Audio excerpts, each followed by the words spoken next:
chapters in each of these colleges a big round of applause.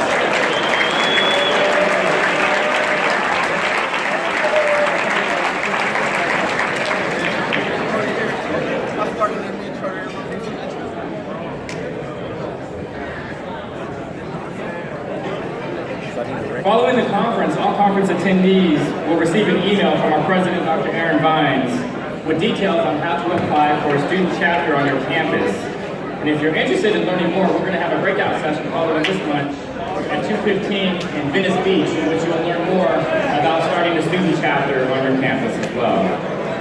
At this time, I'd like to invite Dr. A2MEND and Mr. Herb English to the stage for the next part of our luncheon.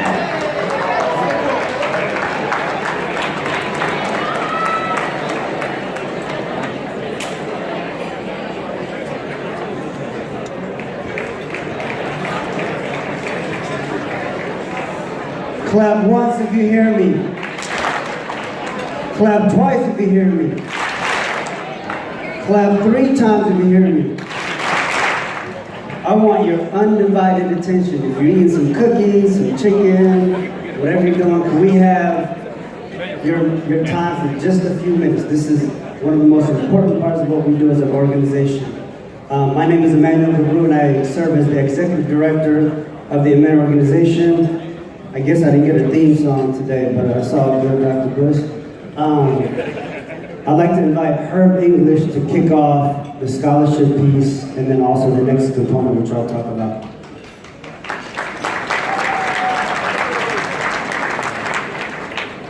Thank you, Dr. DeBrew. Good afternoon, everyone.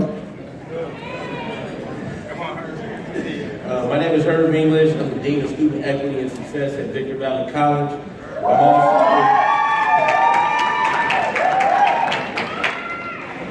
I'm also the treasurer and co-coordinator of our mentoring program with Dr. DeBrew.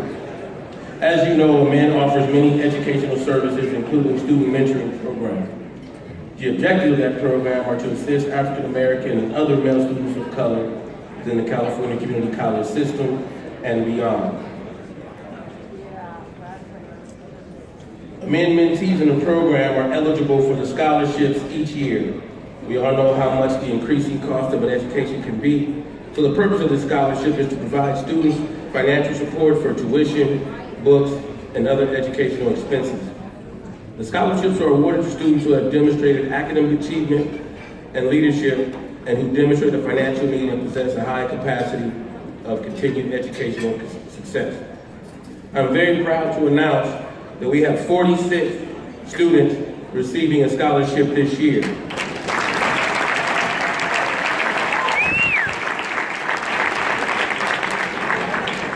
Those scholarships range from $500 to $1,500.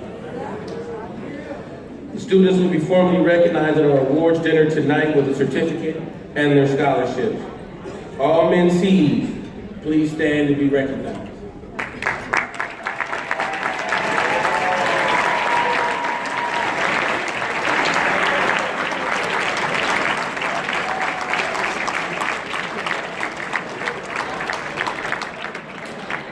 Thank you.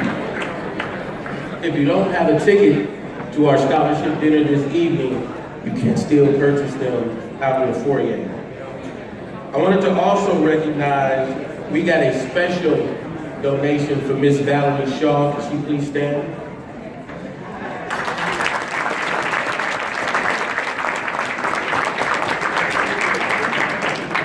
Miss Valerie Shaw gave us a donation to award a scholarship of $2,000. And as a board, we have selected Jabari Porter from Cal State Dominguez.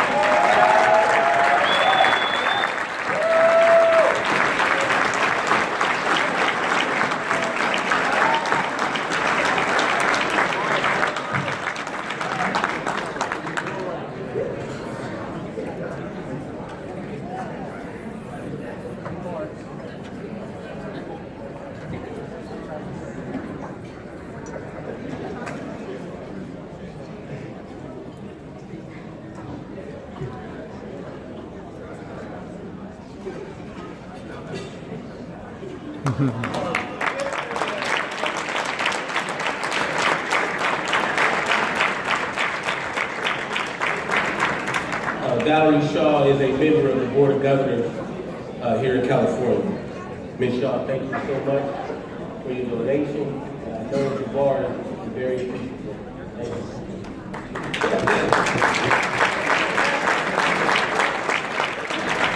And just a small plug before Dr. DeGrew comes up and finishes off our mentee acknowledgement.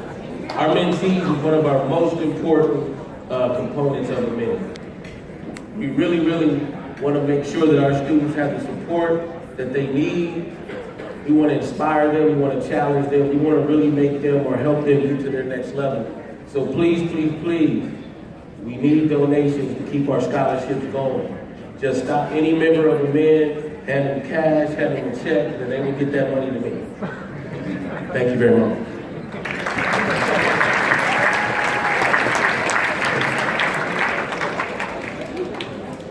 Somebody told me today, this is a different kind of conference. From Dr. Rodriguez, from our keynote speaker, but also from our own brother, Dr. Bush, just bringing the house down, bringing the fire like he always does. And when I say this is a different conference, it's because we try to create different experiences for our students.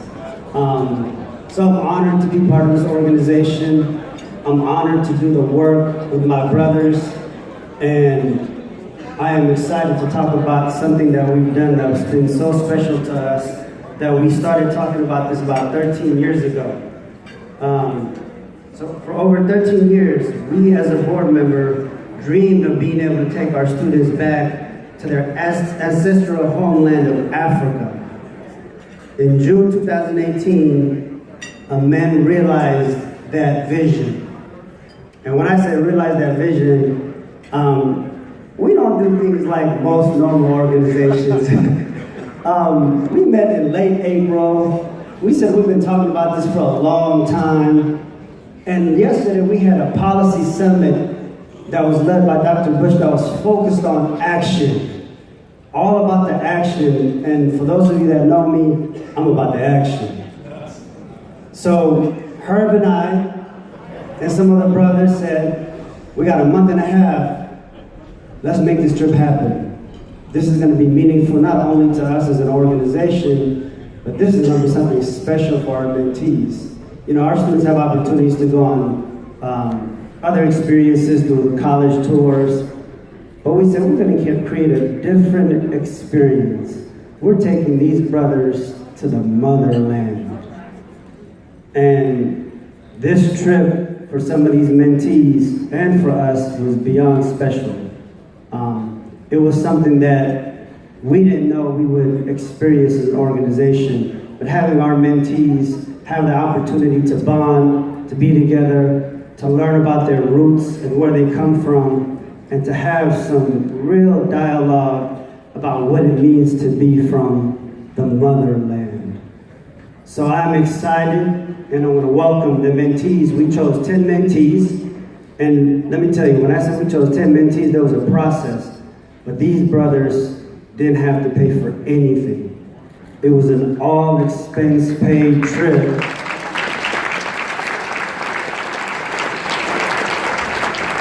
It was an all-expense-paid trip because of people like you that continue to support the A2MEND organization, our mentees, our scholarship component, and also with the help of our sponsors. So the mentees that went on the trip, please come up and join me on the stage.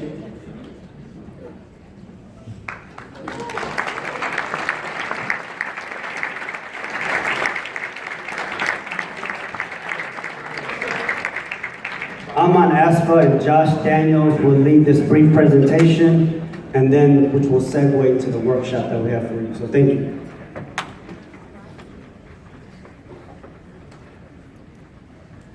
How's everybody doing? All right. Okay, so my name is Joshua Daniel. I go to Antelope Valley College. I go to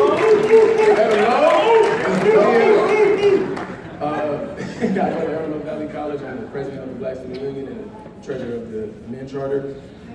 I wanted to start off this speech by saying that I know know this really, really brilliant, very articulate brother on my campus. He told me this quote personally, that my worth does not diminish because your vision is impaired. Hold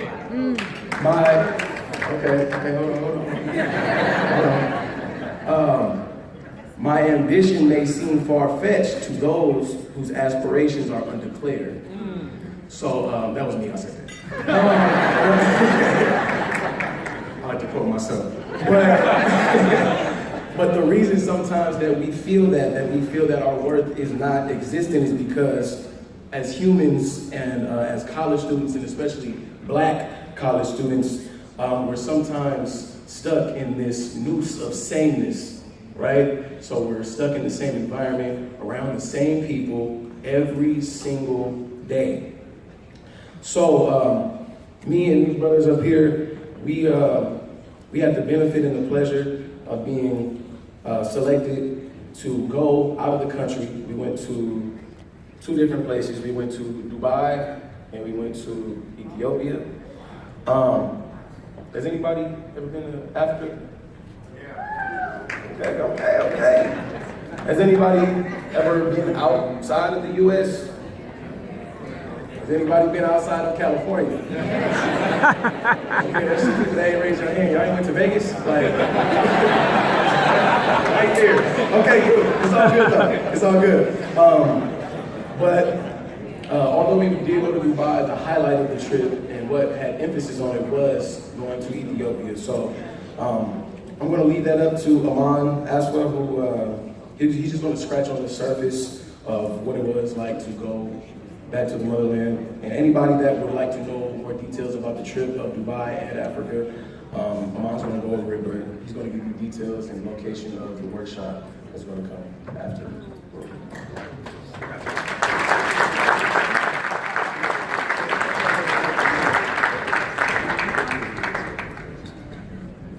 Thank you, Josh.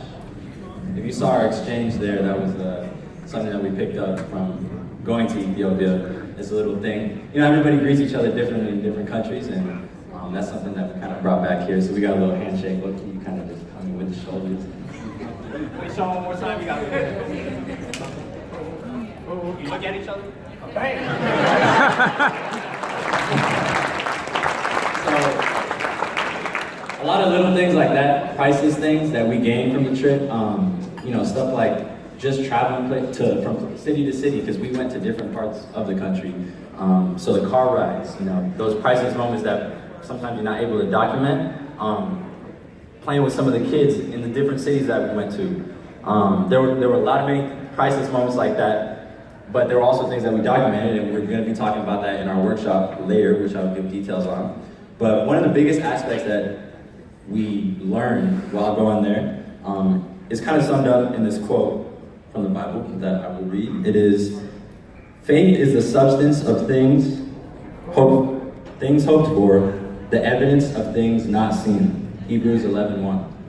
So we literally got to see the evidence by going there. And what I mean by evidence, I don't know if it's up there, if you've seen it, but on the slides rotating, there's a church literally carved out of one rock, like made 400 years ago with the help of angels. And you know, that's the oral tradition. And we got to walk through that church and see that. So when we say, oh, it was spiritually enlightening, that's what we're talking about. We got to go, there it is right there. You see that? That's one rock. And it was built with no machinery, no modern machinery, you know, by our people with the help of angels. So that was a huge aspect of the trip, faith. And I feel like I tried to sum it up right there in that experience, but there were many other components where we witnessed and were spiritually enlightened. Additionally, I also think that Bakari's keynote earlier brought up the 2 questions that he had were perfect, and it's actually exactly what we got out of the trip. And like he said, the first question is, how far have we come? And that's why we went, was to see that. And I think all of our eyes were open when that happened. It was like, wow, yes, we have come a far way, but we still have a ways to go, right? So, and then his second question where do we go from here? And I think that was the question that we were all asking ourselves when we left the country. It's like, all right, I had this great experience to visit the motherland, but what now?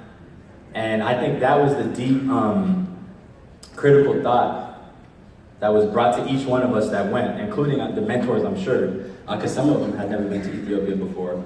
And that critical thought is now being implemented at our respective schools, in our daily lives, and in conferences like this, at the workshop we're about to have. And the whole gist of it, and what I want to preach to you guys is, if you get the chance to go to Africa, you gotta do it. You gotta go. And because I can only articulate it so well into words. It's just a feeling that you have that is evoked out of you by going there. It's spiritual, it's intellectual, it makes you think critically, and it's also just a priceless experience that you're going to carry with you for the rest of your life. So if you'd like to hear more about our experiences, we're going to have not just me speak, but our entire panel of the mentors and mentees that went. And we're going to have a longer PowerPoint presentation with each city that we went to. And we're really going to talk about it, and it's going to be an engaging discussion. We want to answer the questions that you guys have, because we were in your positions once before too, where we were like, oh, we don't know what to do, or we don't know what it's going to be like, right? But we want to share that with you so that hopefully one day everybody in this room can say, yeah, I've been to Africa, I've been to the motherland. So with that, the logistics of the workshop, 2:15 to 3:30 p.m. in penthouse 280. It's at the very top. And I'll leave you with one quote by Dave East, kind of an odd quote to end with, but you can't understand the highway till you hit the road first. And that's what we did. We hit the road, so hopefully we understood the highway.